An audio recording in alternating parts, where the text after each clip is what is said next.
Good, y'all. Dr.Trehunna. So during my tenure of me, just helping people out with consulting with nutrition, I came across a lot of people that was like, Trey, I don't understand how all my entire life I've always been so food focused. I've always been so hungry, right? But now when I join your program, I'm technically eating less, right? Because I'm constricting my window. But for some odd reason, I'm not as hungry versus when I'm eating all day long. All right. So today what we're going to talk about is the four main hormones, why this may be the case, and why when you're following the intermittent fasting window, it's going to be easier for you to abide on your diet versus you doing a caloric restriction regular diet. Okay. Now, first things first, one thing a lot of people got to understand is because you're deciding to eat better choices of foods, better quality of foods, what's going to naturally happen is your body's going to be able to do more with this because you're not eating a lot of empty calories. You're not eating a lot of things that's coming from a bag, a box, or that has a barcode on it, okay? You're eating more real whole foods, okay? And that's what your body is made to run off of. Whole-based foods, not these foods that's based off convenience, highly palatable, and very processed foods, okay? Now, first things first, when you give your body some fat, okay? Fat that's coming from, an animal source, okay? Or something such as Evo, which is extra virgin olive oil, avocados, little things like that. Your body's gonna produce something called cholecystokinin. And what cholecystokinin does, it basically tells your body, hey, we're getting some nutrients coming in. Okay, so because some nutrients is coming in, guess what? Now it's gonna tell your brain to, hey, stop eating because we're finally getting the nutrients that were needed, which is why we was getting hungry in the first place, okay? So the reason why you actually get hungry is because your body is saying, hey, we're noticing that there's not a plethora of nutrients available. We need to go ahead and eat something, all right? So that's when you get hungry. But when you give your body some fat, then your body produces from cholecystokinin, and it comes from your epithelial cells, which is your intestinal lining, okay, from your duodenum, okay, which is a part of your small intestine. And that basically lets your brain know, hey, we're actually getting some nutrients, we're good to go, all right? It actually holds the food in place as well, okay, and it starts the digestion process. Go ahead and signals to the gallbladder that produces bile, okay? In order for you to break down fats, that's what bile is for. It's gonna go tell your gallbladder, hey, go ahead and release the bile. Now it's time to start the digestion process. All right, but this all comes from cholecystokinin. All right, so tip number 2. So first things first, eat more fats, have more protein and fat on your plates. Okay, less carbs. All right, you need more fats into the equation. That's why things like keto works. Okay, even though I don't advise keto on my program. Okay, because ultimately I want my clients to have a sustainable diet. Do not be afraid of carbs, just understand carbs. Now 2. The main reason why it's easier for you to abide on a diet when you're doing intermittent fasting is because the hormone called ghrelin, okay? So when ghrelin is up, that's telling your body that, hey, we need to start getting some nutrients. This is the actual hormone that makes you hungry. But guess what? It is literally a synergistic relationship when it comes to ghrelin and it comes to insulin. So when insulin is getting spiked all day, okay, now your body is in a blood sugar roller coaster, okay? So blood sugar is going up, insulin produces it down. Because once again, insulin tells your body what to do with the energy, which is the sugar in your bloodstream. All right. So when insulin's up, your body's in a storage state.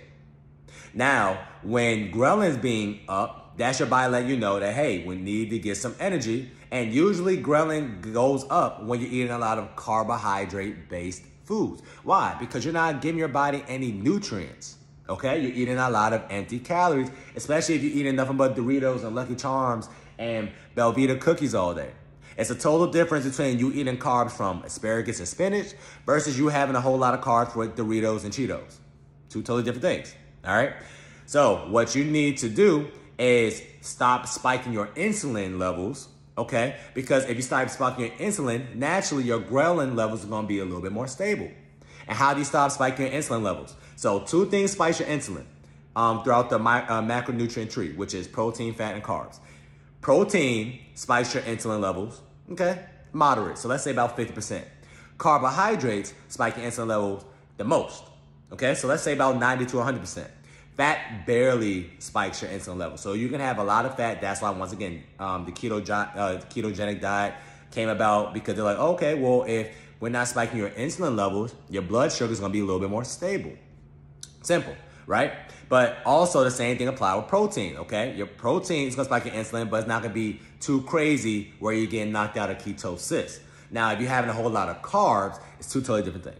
All right. So if you want to have one of the two that's going to spike your insulin levels, it's definitely going to be protein, because your body can do a lot more with protein than carbs. And naturally, what protein does, when you give your body a lot of protein, it produces something called GLP-1, which is glucagon-like peptide 1, which literally helps regulate and lower your blood sugar levels. Look at that. Okay. So once again, if your blood sugar levels are stable, you're not going to be hungry.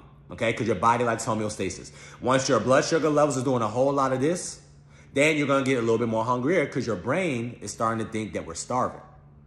Does that make sense? So you want your blood sugar levels to be as stable as possible, and your body can, be more stable with protein than carbs, okay? Especially the type of carbs that you want, cookies and ice cream, all right? So GLP comes from protein once again, and protein has a thermogenic effect to it, which means what? It raises your core body temperature, and it takes your body a lot more to break down protein than anything else. So because of that, you're going to be full longer, right? And because you're full longer, and because protein naturally stimulates GLP-1, your blood sugar levels is more stable, you're going to be less hungry. That's how it works, okay? So once again, GLP-1 from protein, CCK or cholecystokinin from fats.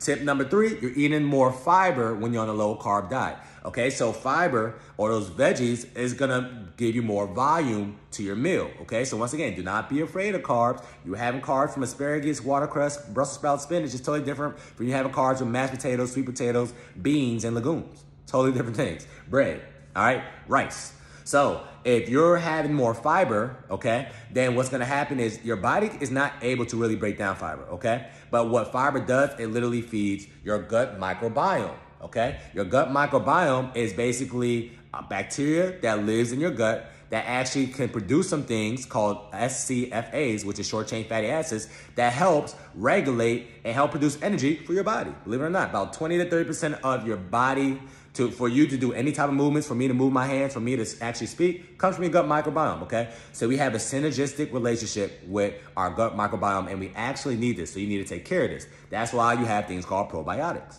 all right? You're basically feeding your gut microbiome and actually having more of a variety down there versus you just having one or two, okay? Now, and that's the main reason why some people is lactose intolerant, because you don't got the gut microbiome for you to break down galactose, which is milk sugar.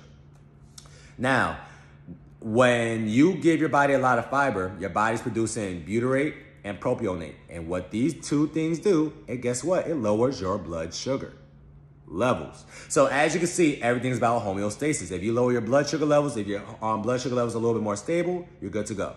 All right. So that's why you want to have more fiber, okay? Because it's a little bit more voluminous, and because you're feeding your gut microbiome, then what's going to happen is your body producing a little bit more of the things that's going to help regulate your hormones, okay? And help regulate and suppress your appetite, all right? On this video, we talked about propionate and butyrate that comes from CSFAs, which is short-chain fatty acids. We talked about CCK, which is cholecystokinin, that comes from fats, okay?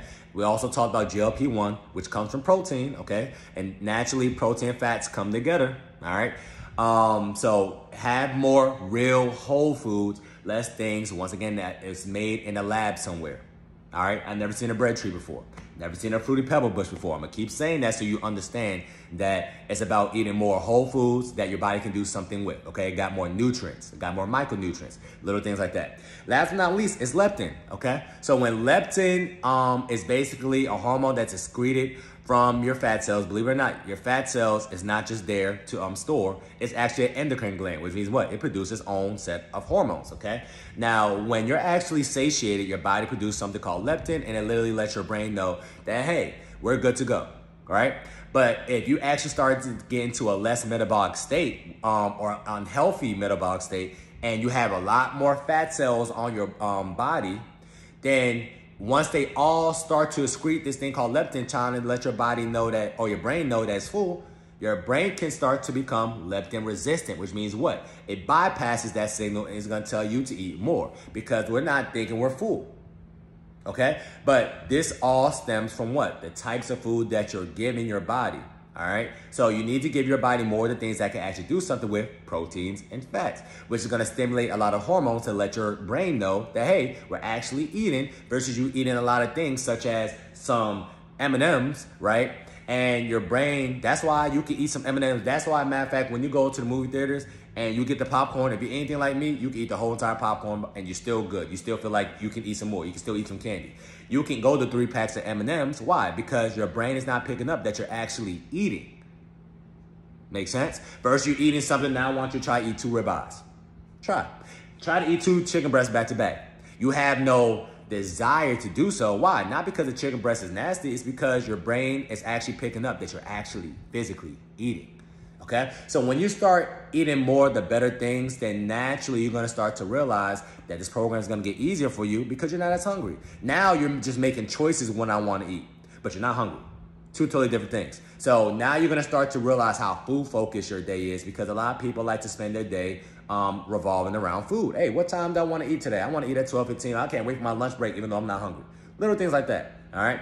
So you don't want to become leptin resistant, but in order for you to do that, you got to give your body the right type of nutrients. Okay.